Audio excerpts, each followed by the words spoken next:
आप इतिहास के पन्नों को पढ़ करके देखो। ओ मेरी माताओं बंधुओं, जिस भूमि पर आप बैठे हुए हो, यहां से राजस्थान दूर नहीं लगता, बॉर्डर पर बैठे हुए हो आप।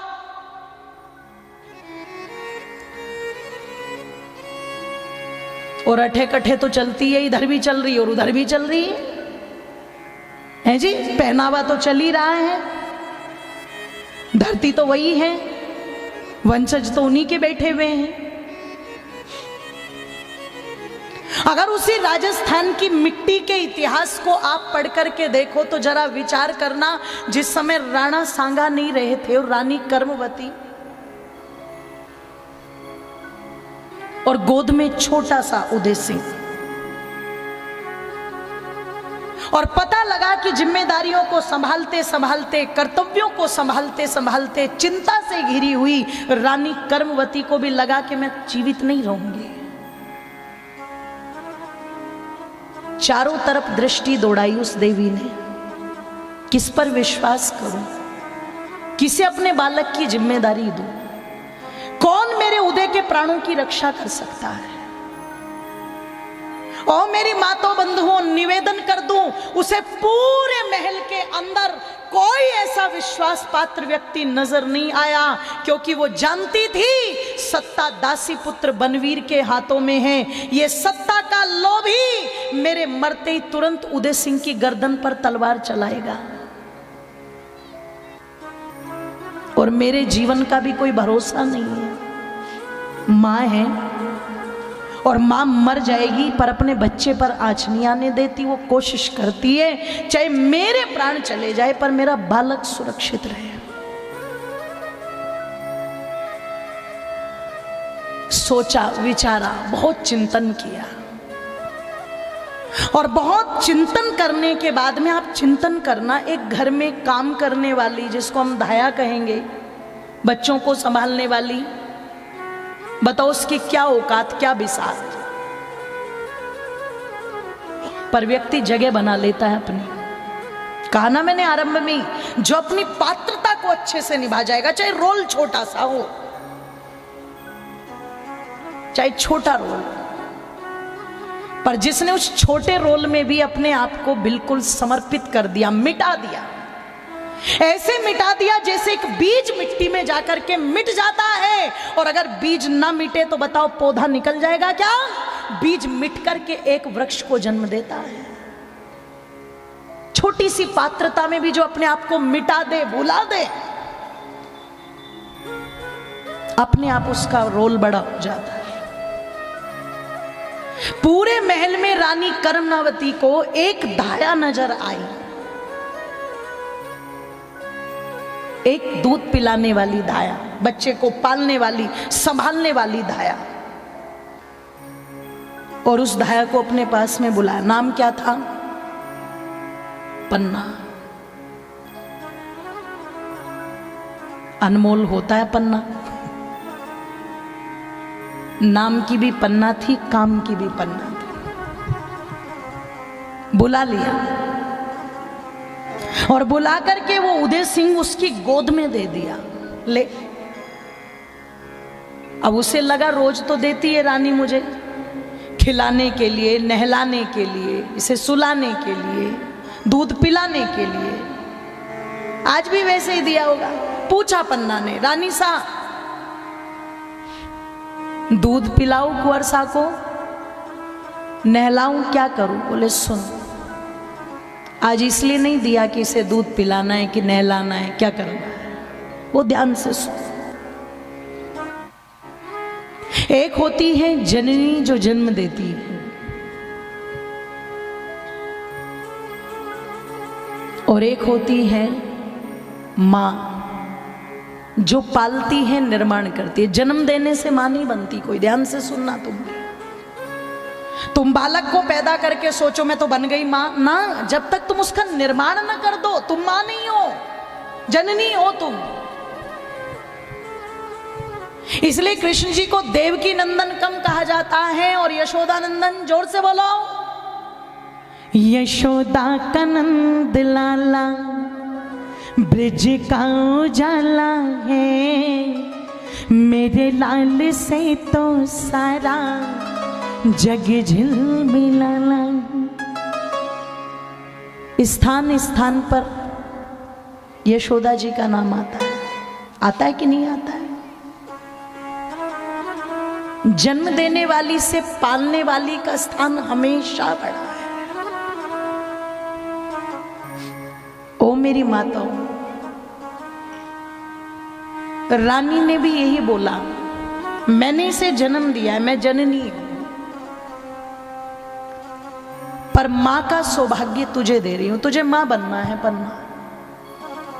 इसने कहा, रानी सा मैं तो बहुत गरीब, मैं तो बहुत छोटी। ध्यान से सुनो, ये जो एक चीज आज हमारे समाज को सबसे ज्यादा खोखला कर रही है, जो सब जगह आ रही है, तुम्हारे महापुरुषों में नहीं थी, तुम्हारे पूर्वजों में नहीं थी। वो इतनी स्पष्ट विचारधारा के थे कि उनमें छोटे बड़े का भेद ही नहीं था। एक धाया कह रही मैं तो बहुत छोटी हूं, अरे बोले कोई छोटा बड़ा नहीं है। जो यहां सत्ता पर बैठे हुए वो नीचे, और मेरी नजर में इस पूरे महल के अंदर अगर सबसे ऊंची कोई है तो वो मेरी दृष्टि में तू है, इसलिए अपनी संतान मैं तेरी गोद में दे रही हूं।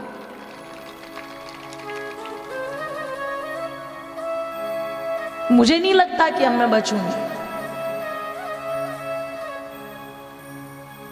इसलिए आज से ये तेरा है। और मैं जानती हूं तेरी गोद में एक और बेटा है तेरा, चंदन, तो इसे चंदन समझ करके पालना। पता नहीं क्या सोच करके पन्ना ने रानी को ये कहा कि रानी सा मैं आज के बाद ये भूल जाऊंगी कि मेरा बेटा चंदन पहले है। आज के बाद मैं ये याद रखूंगी कि मेरे लिए उदय सिंह पहले है और चंदन बाद में। मैं वचन देती हूं, मेरे शरीर का चाहे कतरा कतरा चला जाए, पर मैं उदय सिंह पर आंच नहीं आने दूंगी। एक संकल्प लिया पन्ना ने। राजे रजवाड़ों का इतिहास भरे पड़े हैं हमारे, इतने मोटे मोटे ग्रंथ। राजस्थान का इतिहास पढ़ो तो पता नहीं कितने भागों में, इतना मोटे मोटे ग्रंथ में।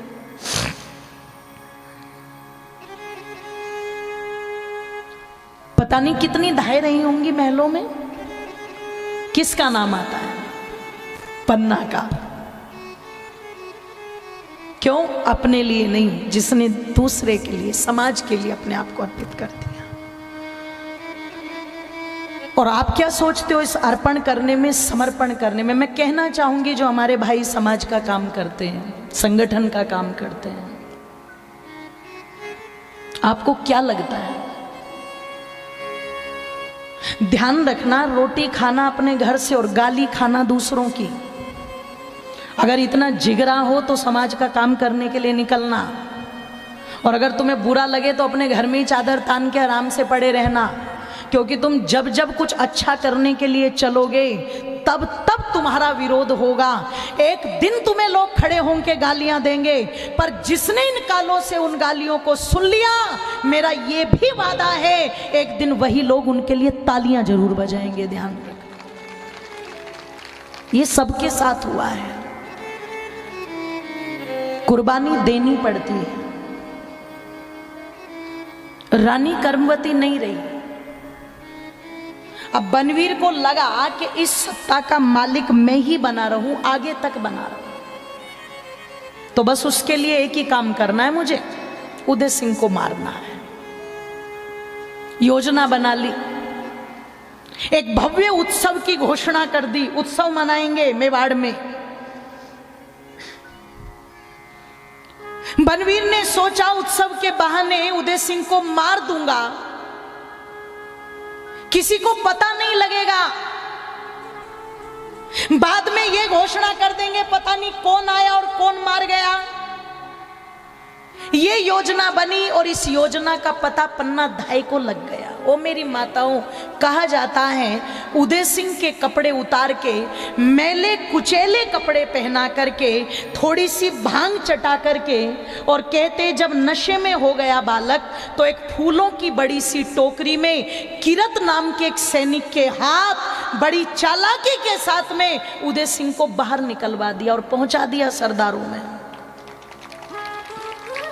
एक धाया ने पड़ी हुई नहीं थी पर कढ़ी हुई थी, कर गई काम।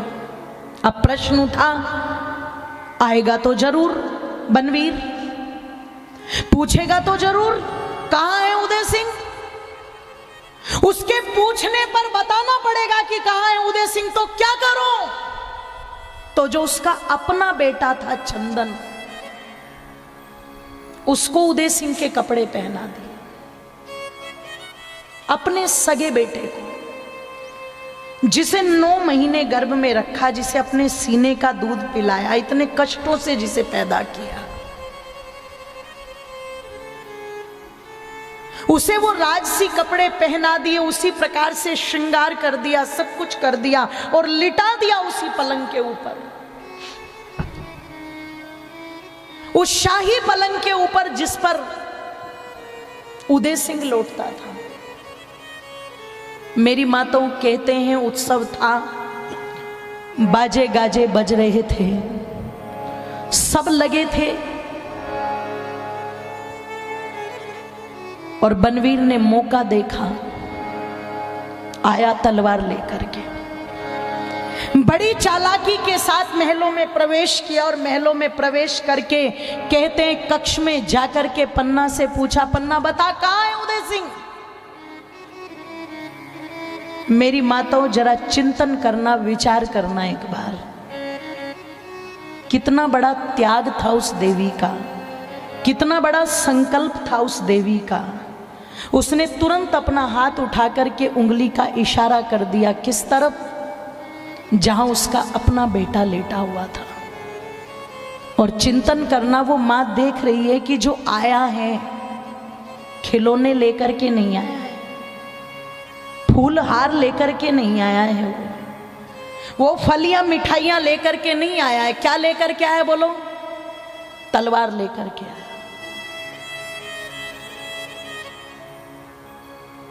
आइए सब लोग इधर बैठ जाइए, पंडित जी आ जाइए एक बार, मोहन भैया बैठाओ सबको एक तरफ।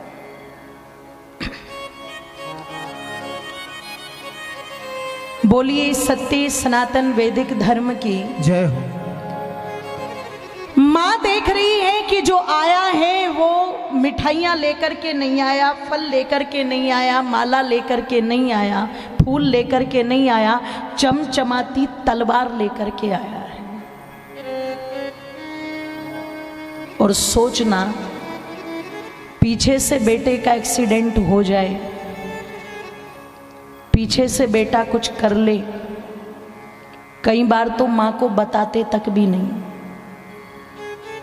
हम उस दिन रकब जी के घर पर गए तो बता रहे थे, बोले उनके पिता को तो सुबह तक बताया ही नहीं, यही बताया कोई बड़ा नेता आ रहा है, बस उसी की तैयारियां चल रही हैं। पर दादा परेशान होते रहे, सुबह आराम से उनको दवाई दे करके, कुछ खिला करके, और फिर बताया कि ये दुर्घटना घट गई, रकब जी नहीं रहे। उस दिन भी वो बिल्कुल बाहर चबूतरे पर ही बैठे थे, और देखते ही जैसे हम गाड़ी से उतरे तुरंत 50 साल की उम्र में बेटा गया, बेटे का बेटा है, उसका भी एक बेटा है, फिर भी बाप के लिए अपने बेटे की तो बात ही कुछ और थी। आप विचार करना, पीछे से कोई दुर्घटना हो जाए, एकदम से माँ बाप को बताते नहीं है क्योंकि झेल नहीं पाते माँ बाप।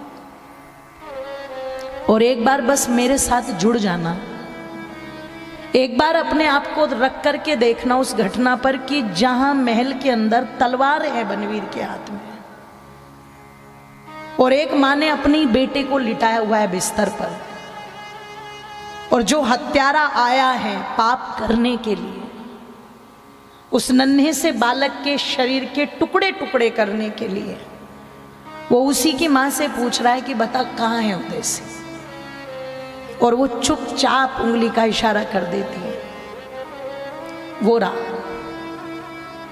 और कौन है वहां पर? उसका अपना बेटा। उसी मां की आंखों के सामने एक बार जो तलवार का वार चला, एक चीख तो बच्चे की निकली, एक चीख निकली बस। जब गर्दन पर तलवार लगी, एक बार चिल्लाया बच्चा, और उसके बाद वो तलवार चलाता चला गया। खून के छींटे तोड़ते थे, पर बच्चे की कोई आवाज नहीं थी। और ये सारा दृश्य उसी पन्ना की आंखों के सामने चल रहा है जिसने उसको पैदा किया था।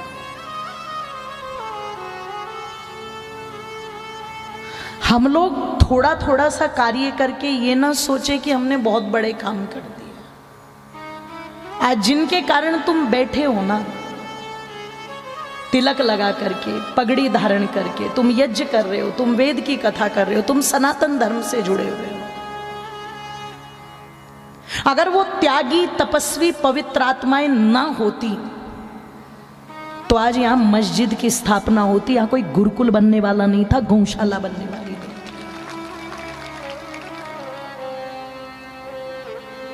इसको तो बहुत बलिदान देकर के बचाया गया है।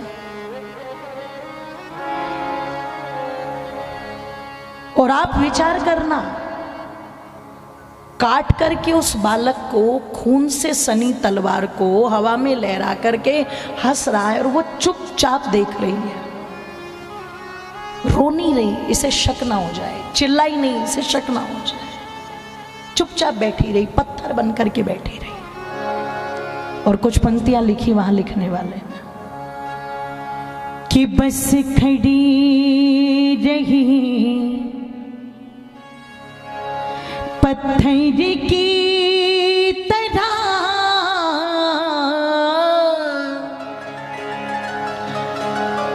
कि बस खड़ी रही पत्थर की तरह, उंगली का इशारा करके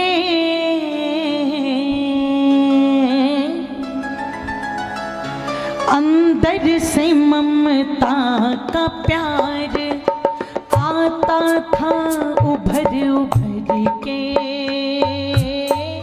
अंदर से ममता का प्यार आता था उभर उभर के, बस खड़ी रही पत्थरी की तरह, बस खड़ी रही पत्थरी की तरह, उंगली का इशारा करके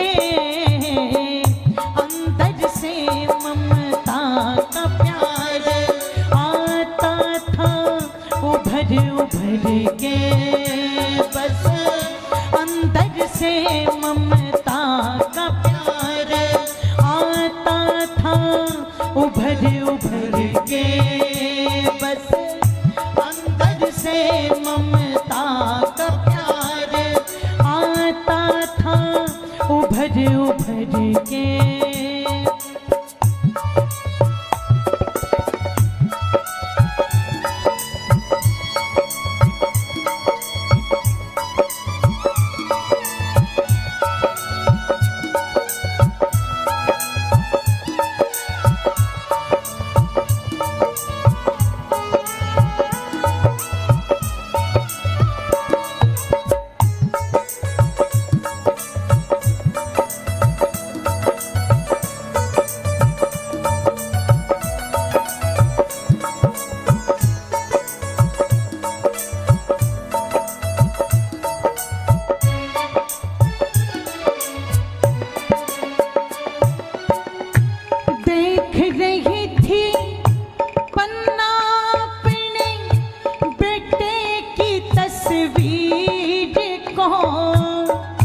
शोल में लिपटे कोमल कोमल सुंदर से शरीर को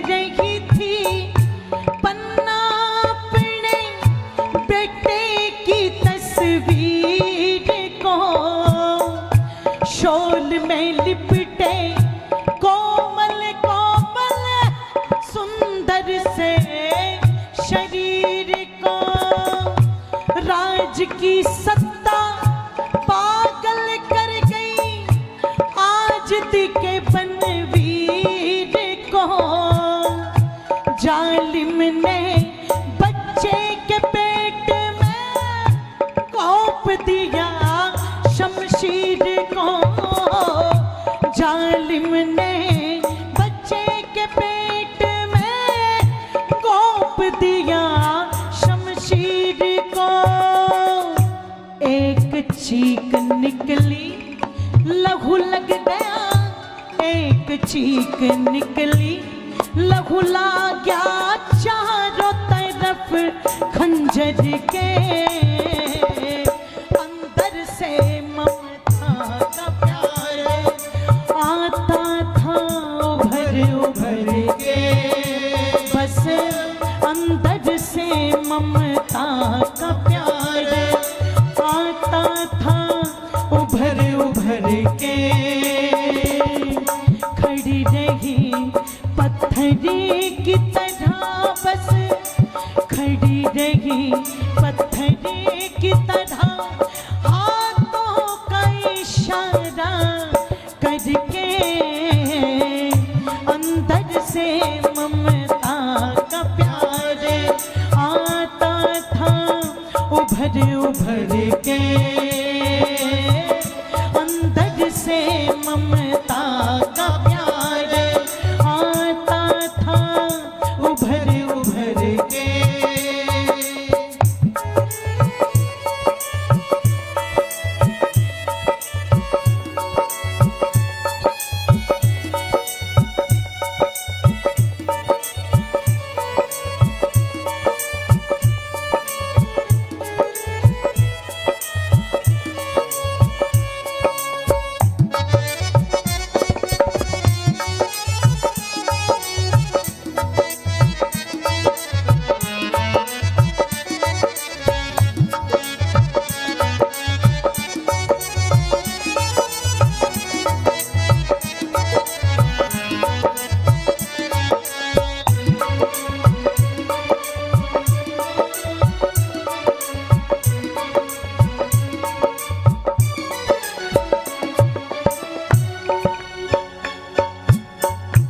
चला गया हंसता हत्यारा, खून में हाथों को रंग कर, जाने माँ का जाया खो के आंसू छिप गए आज किधर, जाने माँ का जाया खो के आंसू छिप गए आज किधर, लाश बिस्तर पे पड़ी हुई थी, कपड़े थे सब खून से तर, नाम किसी का रोशन कर गया जग में आज कोई मर कर, नाम किसी का रोशन कर गया जग में आज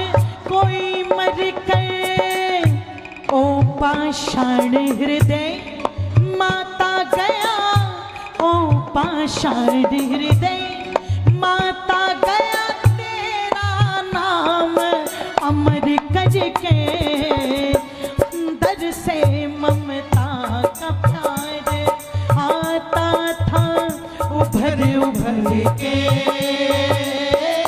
अंदर से ममता का प्यार आता था उभर उभर के, बस खड़ी रही पत्थर की तरह, बस खड़ी रही पत्थर की तरह, हाथों का इशारा करके अंदर से ममता का प्यार आता था उभर उभर के।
सनातन वैदिक धर्म की जय।